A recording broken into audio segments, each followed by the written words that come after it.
Hey everyone, it's Dr. Danielle Clark on the Win-Win Women Network. Happy Friday. We are here live, 4 p.m. Eastern Standard Time, 1 p.m. Pacific, like blah, blah, blah. If you're catching the replay, that's okay. It's the same good information and the same good energy. Today, if you found this episode in perfect timing, we're going to explore rekindling your love for work. I'm a psychic medium, business professor, business owner, writer, intuitive life coach, and so much more. This episode is inspired by you. I have had an uptick of clients really having a hard time with their day-to-day grind, feeling a lack of purpose, a lack of engagement at work, which is really spilling into other sides of their life, of their self. So wanted to give you, as always, some tried and true practical tips for you to lean into. Take what feels good, ditch the rest, and work on this, because it's not okay. I'm so glad that you found me. It's not okay every day, 7 hours, 8 hours, 10 hours a day, not to be energized, to be feeling low. Not that every day at work is going to be a unicorn and butterfly, rainbow kind of a day, but just like anything in life, we can handle a bad day, we can handle two, but the weight of continuous despair can really hurt us. This is where things like depression, anxiety, shame, self-sabotage can come in. So kudos to you for realizing that, yeah, it's not okay to be this disengaged with work. So here's some things I want you to ponder. I want you to consider. You know, the first one is, if you found that you're just not feeling it anymore, right? And assuming you're not in a position to just like pack up and leave tomorrow, because that's always an option, right? If you can, right?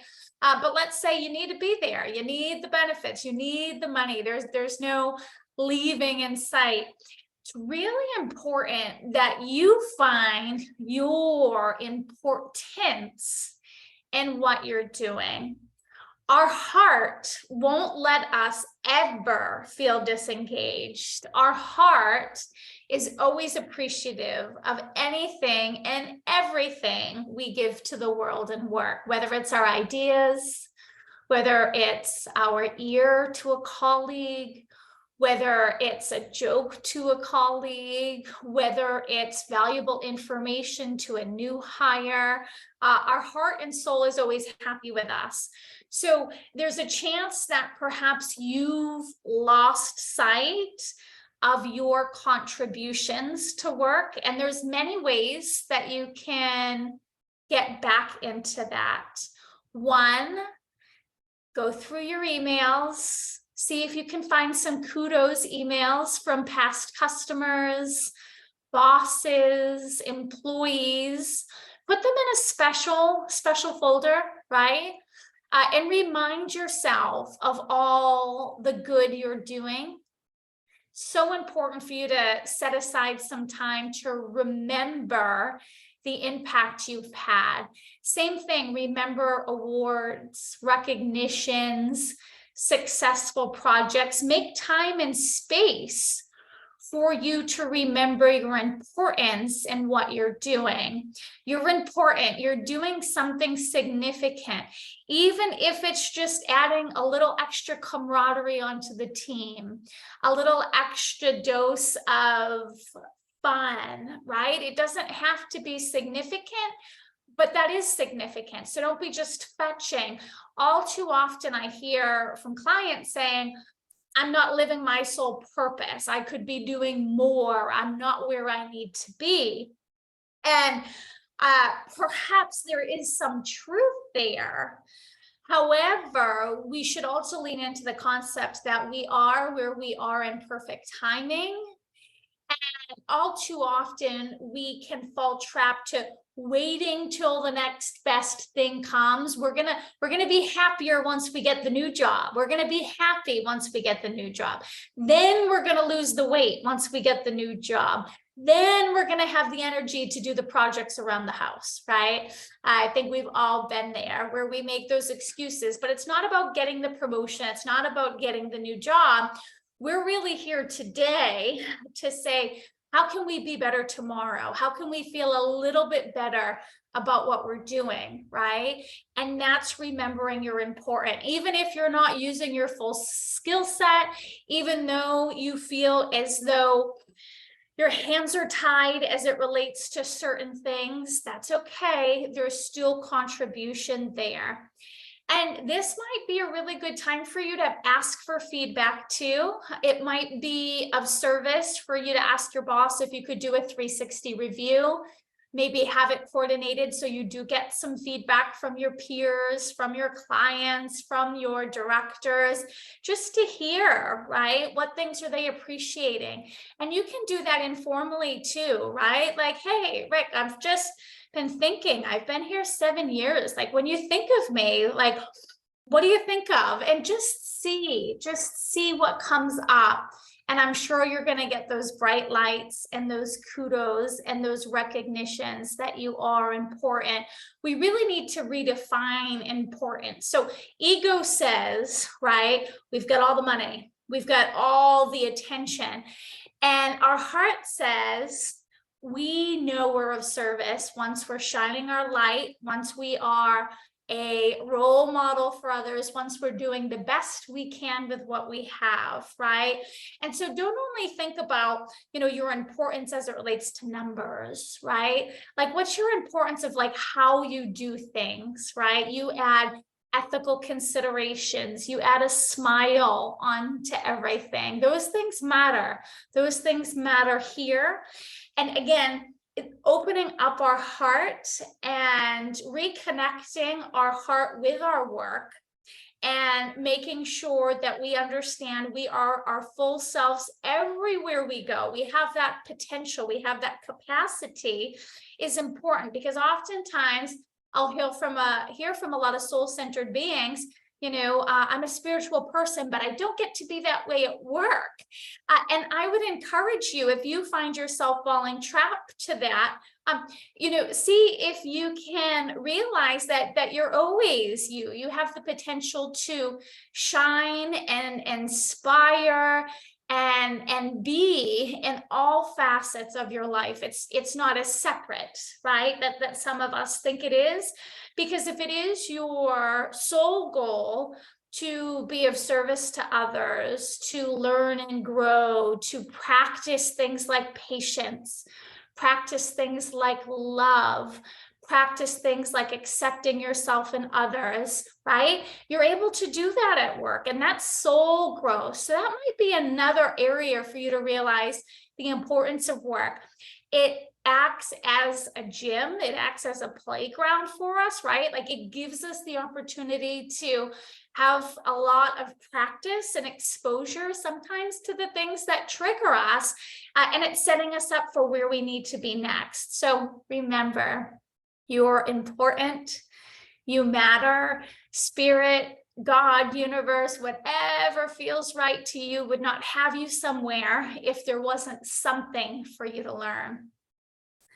The next thing I want you to consider is focusing more on disciplining yourself to live in the moment. All too often, we're miserable at work because we're constantly saying, I should be somewhere else. And this kind of goes hand in hand with the importance thing, but it's a little different, right? So in the moment, you shouldn't be in the past. Well, if I had only gotten that college degree, I wouldn't be here. I wouldn't be flipping the burgers. I wouldn't be this entry-level secretary. That's the past. That's the past. And you're being not too kind to yourself, right? So we want to get out of the past, and we don't want to be in the future, right? That example earlier, right? I'm going to do all of this once I get the new promotion. Everything's going to be better once I get the new job, right? We want to be in the moment now, What can today teach me? That is a really cool question to ask, right? It gives you this curiosity and this empowerment. You have just programmed yourself to believe that there is opportunity today. What can today teach me? What can today offer me? How can today prepare me for tomorrow, right? And so again, sure, that tomorrow piece is future, but we're talking about the next day, right? You want to make sure as you're appreciating the here and now that you really take time for gratitude, right? And I know it's so cliche, but it's so true. Like, be grateful you have the job. Be grateful that you have an income to support you, your plants, your animals, your kiddos, your hobbies, right? Things like food and shelter. Live in the moment. Gratitude each day. I am grateful for, and fill in those blanks. Build that energy, because there is always something, multiple things to be thankful for. And that's really going to help your stress and anxiety too. So when we are living presently, our depression, our anxiety tends to dissipate a bit. And so keep that in mind, right? And you're here because you want to feel better, right? We all want to feel better. And a big way to do that is just live in the moment, especially when you're at work. Don't be thinking, what am I going to do after work? What am I going to do on the weekend? How am I going to get out of this joint? All good questions. But while we're trying to tame the anxiety and the disengagement, we really want you present at work. How can I do the best job on this project? How can I fully listen to my boss so I can avoid a conflict, right? Those things are going to get you to be a little bit more grounded, which can help rekindle your love for work. When we are in the present, we are learning so much more, and we feel like we're an active participant as opposed to things just coming our way. Being organized is huge. That's another recommendation I want to offer you. If you found that you're burnt out, I get it, stimulation overload. And so one thing we can do to give our senses a break, we need to clean, organize, and re-energize our workspace. This is critical. The disoriented papers on the desk and the dusty bookshelves and the light that's been out forever, all those things create a vibe. They're like mirrors reminding you, I don't want to be here. I hate my job.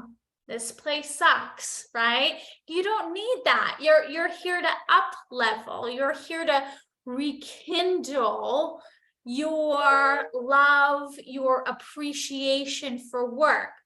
So take the time to re-energize. And this can go with your clothing too. Take pause and say, how am I showing up to work? Right?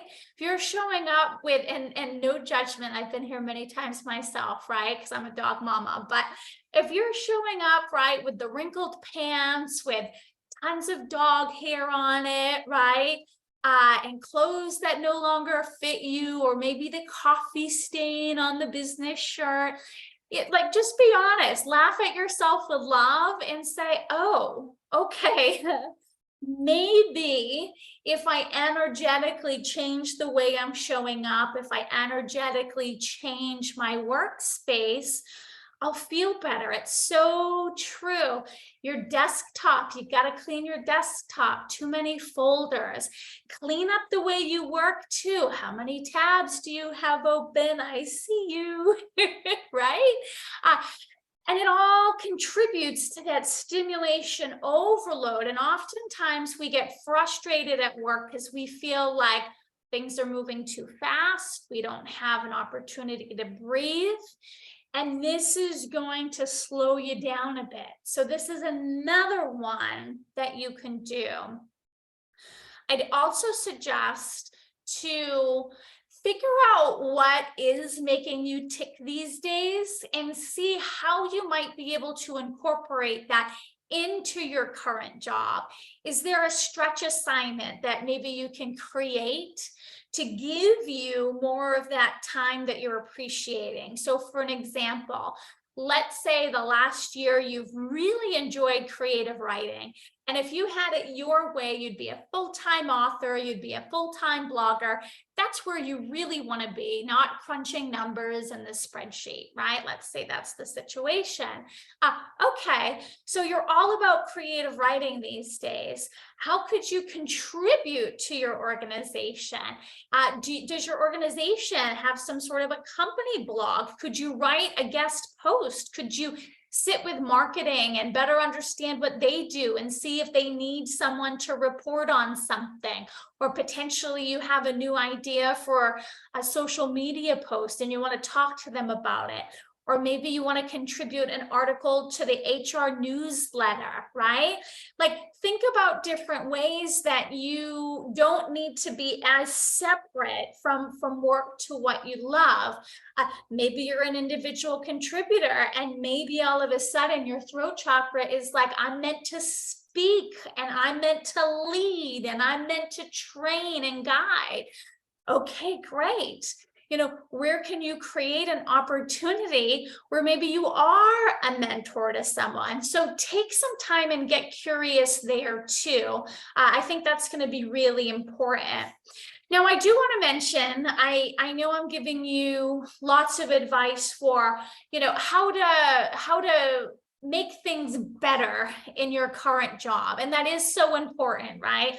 Not all of us can just decide tomorrow that we're going to leave. But I do want to talk about that too, because there does come a time where it doesn't matter how many new plants for the office you get or how many new stretch assignments you give yourself. It's just not the right fit. And that's so true. That's so true. So although I gave you these tips to rekindle the love, after you've gone through these and given them a genuine go, if you will, if you're still finding yourself not connected to your work anymore, we don't want to force it, right? And it is important for you to understand why you're feeling a certain way. Is it a toxic boss? Is it that you don't agree with the company values? Do you feel as though you're doing too much work? Are you feeling like you're not stimulated enough? Like, go through and try to really articulate the areas of improvement. That will help give you clarity. It's easy for us to say, I don't like it here, I want to leave.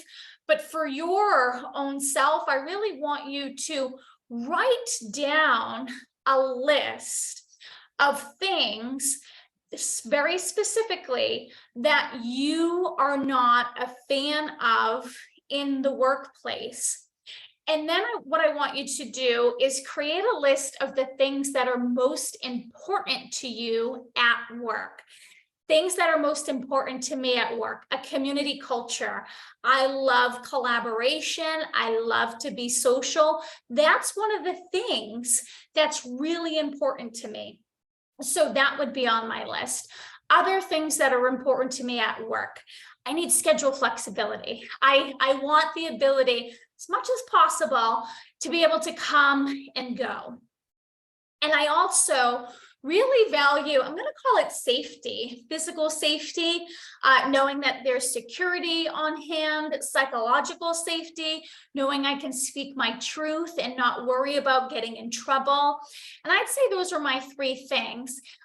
And once you identify the things that are most important to you at work, I then want you to go back to that list of things that aren't working well and see if they're in those buckets, because it might just be that you've let certain pet peeves really get to you.